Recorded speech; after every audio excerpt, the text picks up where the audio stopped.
Hello student. आज का पाठ हम एक सुंदर सुविचार से शुरुआत करेंगे। सही दिशा में किए गए परिश्रम का फल अवश्य प्राप्त होता है। बच्चों, आज हम हमारे सेकंड टर्म के सेशन में हमारा 14वां पाठ आकाश को 7 सीढ़ियाँ पढ़ने जा रहे हैं, जिसके लेखक है शांतनु कुमार आचार्य। बच्चों, किसी भी जटिल कार्य को सफल बनाने के लिए आपको सतत अभ्यास करना ज़रूरी होता है। एक समय था जब आकाश के चांद सितारे मनुष्य के लिए रहस्य के विषय थे। आज उन रहस्य से पर्दा उठ गया है।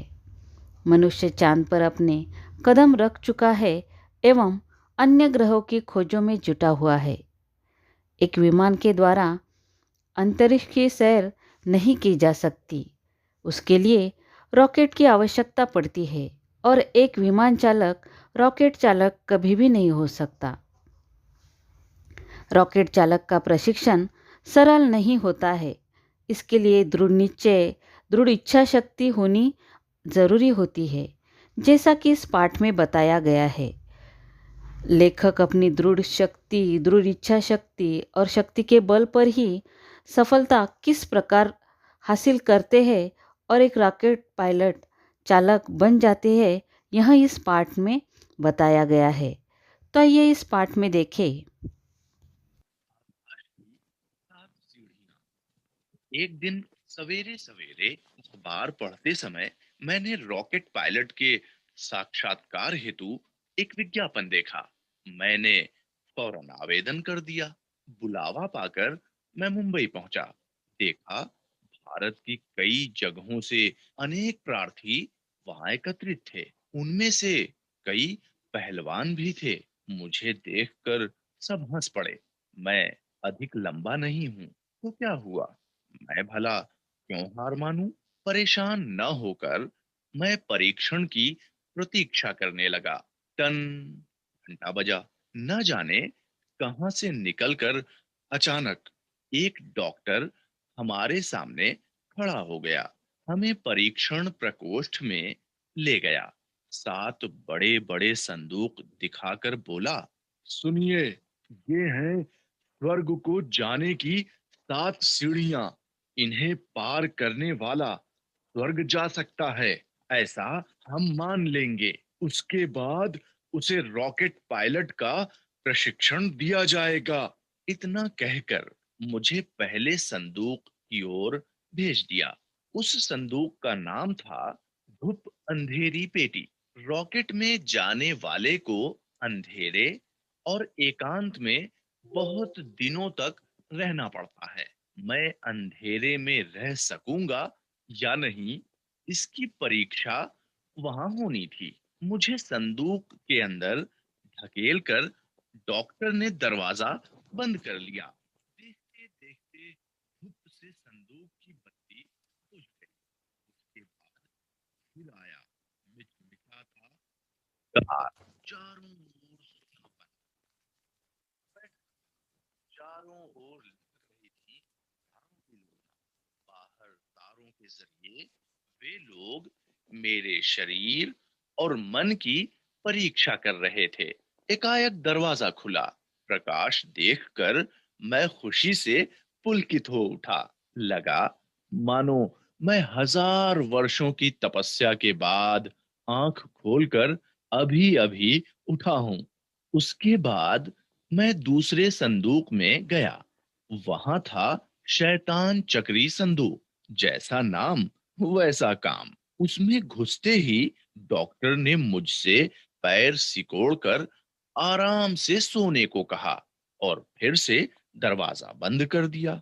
यह संदूक ठीक वैसे ही घूमने लगा जैसे रॉकेट पृथ्वी के चारों ओर घूमता है।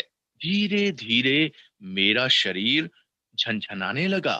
फिर ऐसा लगा मानो शरीर की मांसपेशियां खींच ली गई हों। बड़ी देर के बाद चक्री रुक गई। डॉक्टर भी घूमते दिखाई पड़े। किंचित मुस्कुराकर मेरी ओर देखते हुए उन्होंने कहा, तुम्हारा मनोबल काफी है, शरीर की सहन शक्ति भी अच्छी है। तुम्हें मालूम है, इस चक्री में तुम प्रति घंटा 70,000 मील की रफ्तार से घूम रहे थे। यदि सचमुच रॉकेट में होते तो अब तक कहाँ पहुंच गए होते। मन ही मन मैंने अपने योग गुरुजी का स्मरण किया। इतना कष्ट मैं केवल प्राणायाम और आसन के कारण ही तो सह सका हूँ। उसके बाद मुझे लाख की कोठरी नाम के तीसरे संदूक में भेजा गया। नाम सुनकर ही मैं चकरा गया। मेरे घुसते ही कमरे को गर्म कर दिया गया। रॉकेट जब महाकाश से लौटकर पृथ्वी के वायुमंडल में प्रवेश करता है, उस समय वह इसी तरह गर्म हो जाता है। देखते देखते मेरे चारों तरफ धुआं उठने लगा। मैं पसीने से लथपथ होने पर भी बैठा रहा। आधे घंटे के बाद मैं बाहर निकला।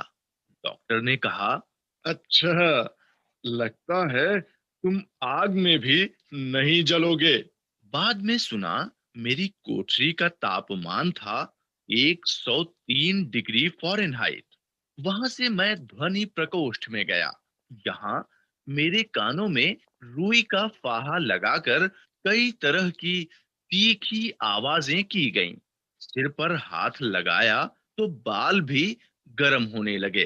डॉक्टरों ने बताया था कि नाद के थपेड़े से बाल गर्म हो जाते हैं। यदि रॉकेट पायलट ध्वनि न झेल सके तो बड़ी मुश्किल होगी। रॉकेट जब जमीन से उठता है, आकाश को चीरने वाली भयंकर गर्जना करता है। इस ध्वनि से व्यक्ति पागल भी हो सकता है। जो भी हो, मैं नाद की कोठरी से आराम से निकल आया। पांचवें संदूक का नाम था नाचने वाला संदूक। रॉकेट में बैठकर व्यक्ति को अनेक धक्के खाने होते हैं। फिर व्यक्ति को उस स्थिति में दिखा ज्ञान सही रहता है या नहीं, जानना भी जरूरी है। संदूक नाचने कूदने लगा, घूमने लगा। मैं संदूक के साथ नाचता रहा। नाचने वाले बक्से से निकलते ही उन लोगों ने मुझे छठवें संदूक में भर दिया। इस संदूक का नाम था भार शून्य संदूक। इसमें कुछ ऐसी खूबी है कि संदूक में घुसते ही मेरी देह का वजन गायब हो गया। शरीर तो रहा पर वजन नहीं। बड़ी तकलीफ देह स्थिति थी। पृथ्वी के ऊपर बहुत ऊंचे जाने पर एक ऐसा क्षेत्र आता है, यहाँ रॉकेट पायलट की देह से भार चला जाता है। सबसे ज्यादा कष्ट महाशून्य नाम के सातवें संदूक में होता है। और वास्तविक रॉकेट पर चढ़ने का मजा तो यही मिलता है। रॉकेट पायलट की पोशाक और मुखौटा यहाँ मिलते हैं। पहले उन्होंने मुझे पर्याप्त ऑक्सीजन दिया। उसके बाद मैं रॉकेट पायलट की पोशाक पहन महाशून्य संदूक के अंदर गया। मैं कंधे पर लटकती हुई ऑक्सीजन की थैली से सांस ले रहा था। इसी बीच मेरी सीट के पास एक गिलास में पानी रख दिया गया। निश्चय ही पीने के लिए नहीं, फिर किस लिए। मैं प्रतीक्षा करने लगा। अचानक हूं हूं करते हुए एक यंत्र चलने लगा। मुझे लगा कि मेरे शरीर को कोई चूस रहा है। मेरे आसपास हवा सोखी जा रही थी। हवा का स्थान भरने के लिए मेरी पोशाक फूल उठती थी। मेरी आंखों के सामने एक मीटर का कांटा धीरे धीरे घूम रहा था। वो था ऊंचाई नापने का यंत्र, जो दिखा रहा था 10,000 फुट, 15,000, 20, 30, 40, 50 और 60,000 फुट। ओह, उसके बाद 70,000 फुट। मैं वस्तुतः ऊपर को नहीं उठ रहा था, परंतु 70,000 फुट ऊपर पहुंचने पर जो हो सकता है वो सब हो रहा था। उस संदूक के भीतर मेरी पोशाक न होती तो मेरी चमड़ी मेंढक की तरह फूलकर फूट गई होती। फिर 75,000 फुट। तभी मैंने नीचे देखा, गिलास का पानी खदकने लगा था। 75,000 की ऊंचाई पर पानी भाप बन जाता है। डॉक्टर ने कहा, यदि पोशाक न होती तो खून इसी तरह भाप बनकर उड़ जाता। मेरी पोशाक में एक माइक्रोफोन भी लगा था। उसे मुंह के पास लेकर मैं अचानक बोल उठा, हेलो, मैं युधिष्ठिर बन गया हूँ।